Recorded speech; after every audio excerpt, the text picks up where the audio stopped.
When you're first starting out on your journey, recording and mixing audio, there's a lot to know, and there's a lot to learn. And there's no real comprehensive guide on the order of importance of these things that you need to know and learn. And because you're new, and you only know what you know, you might miss some of these things. And the part of recorded sound that we're going to talk about today is of the utmost importance. It does so much for your music. And for us to talk about this aspect of sound, we need to go back and take a look at the history of recorded sound. Back through the early days of tape and analog hardware. Tape and analog recording lasted all the way up into the 2000s before digital finally took over. And all during this time, there was a trend to constantly make sounds cleaner and more pristine. In fact, in 1970, when Rupert Neve invented the 1073 mic preamp and his 80 series consoles, there was a flaw in them. He thought they were the best sounding mic preamps he had ever heard, and I'd say he wasn't wrong. He thought they were super pristine and clean, and it wasn't until he started getting back some analysis of the audio after the consoles had been out a little while that he saw a flaw, a distortion in the sound. And it turned out the way he designed these consoles, the distortion was very pleasing to the ear. And this phenomenon, this harmonic distortion, can do so much for our sound. It gives our sound warmth and punch. It makes the transients hit hard. It gives our music almost a texture, a tangible feeling. And it also is a way to make our audio loud enough to compete on the streaming services with other music you hear. It's a very important thing to know about, and there's multiple ways to get this harmonic distortion. You can put it on every track, you can layer it, you just have to be judicious with how you use it. And I don't want you to think about distortion like guitar or amplifier distortion. Harmonic distortion is different. It's even in odd order harmonics that give our sound overtones and weight.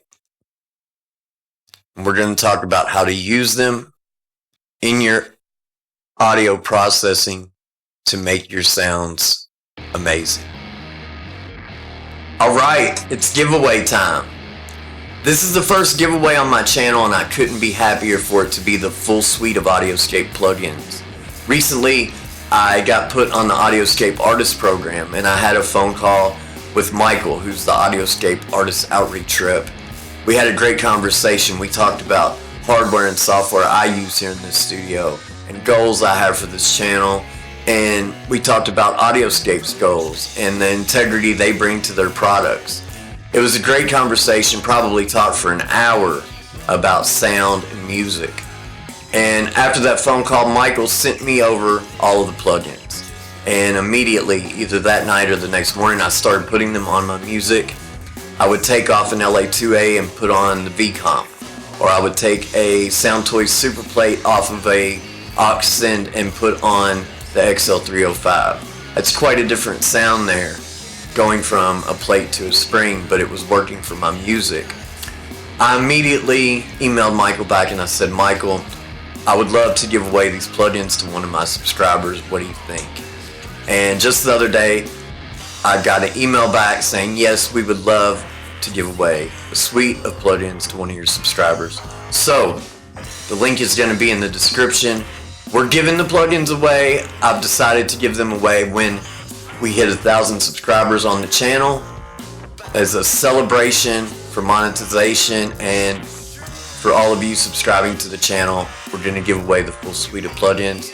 So click the link, do it as quickly as you can. You might have a little bit of time, or we might hit that 1,000 tomorrow. Who knows? Good luck. happy mixing, and thank you Audioscape. Thank you Michael, thank you Shane, and thank you Chris. In this video, I want to talk about several different ways that I use harmonic saturation, both tracking, going in, and in the mix process. And I especially want to take a look at the plugin range from Audioscape. They came out with their first plugin, the Golden 58, based on their hardware analog tube mic preamp about 6 months ago. Since then, they've added a couple more plugins to the lineup, and they sent me the full suite of plugins free of charge. There was no obligation to do a demo video or anything like that.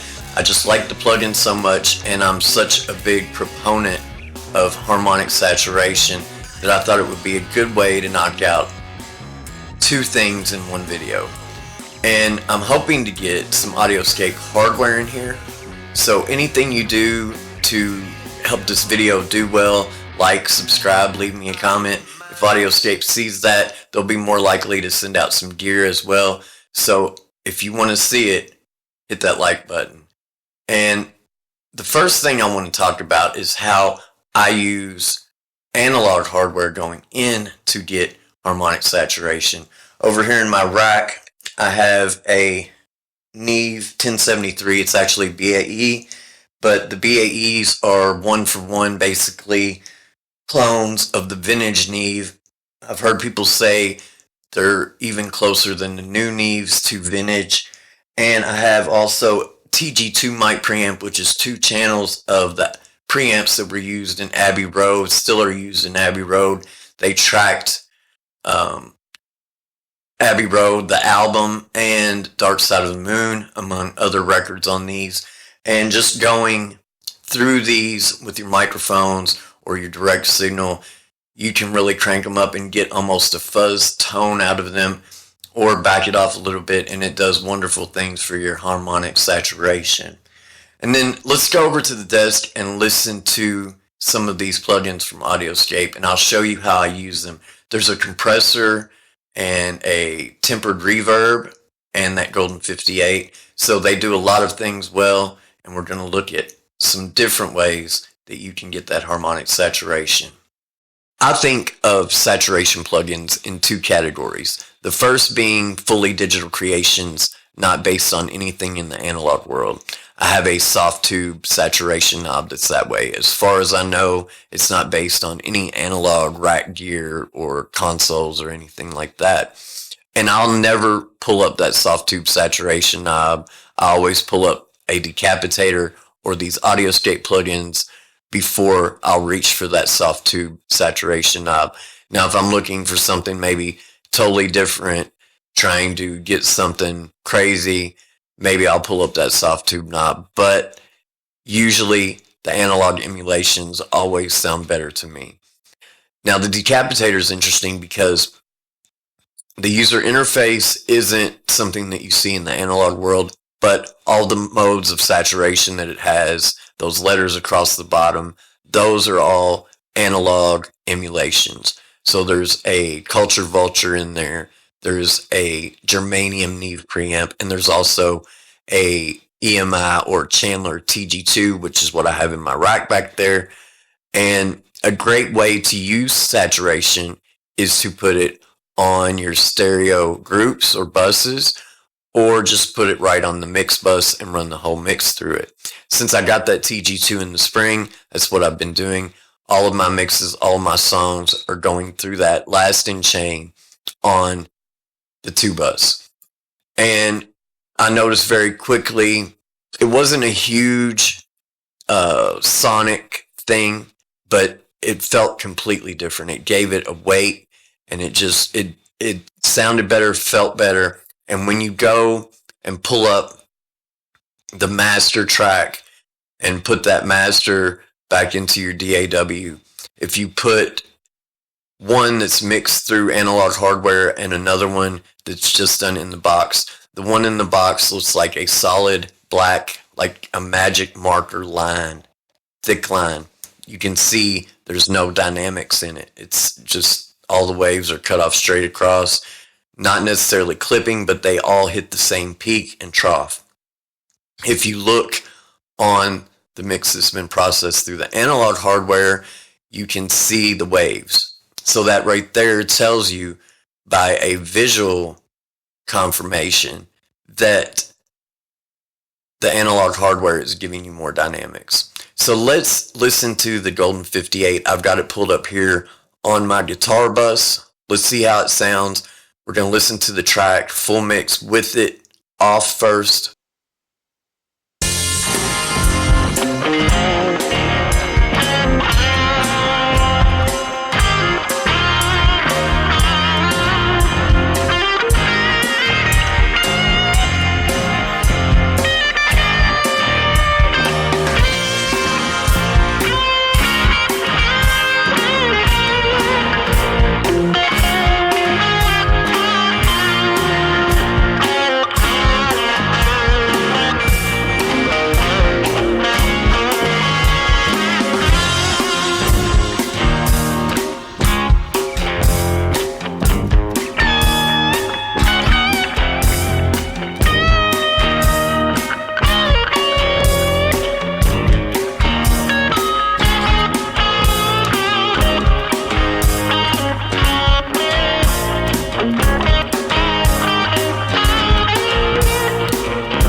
So you can hear by that sound example, the Golden 58 really has a wide range of sounds and textures it can give you.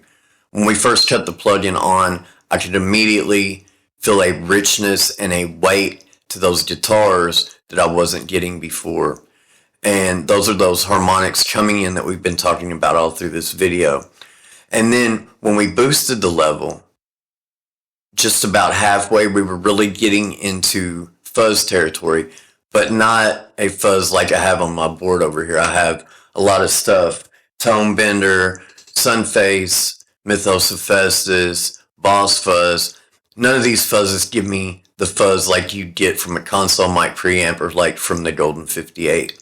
It's a very unique thing, and not just for guitars. It's really cool to experiment on a lot of different tracks with the Golden 58.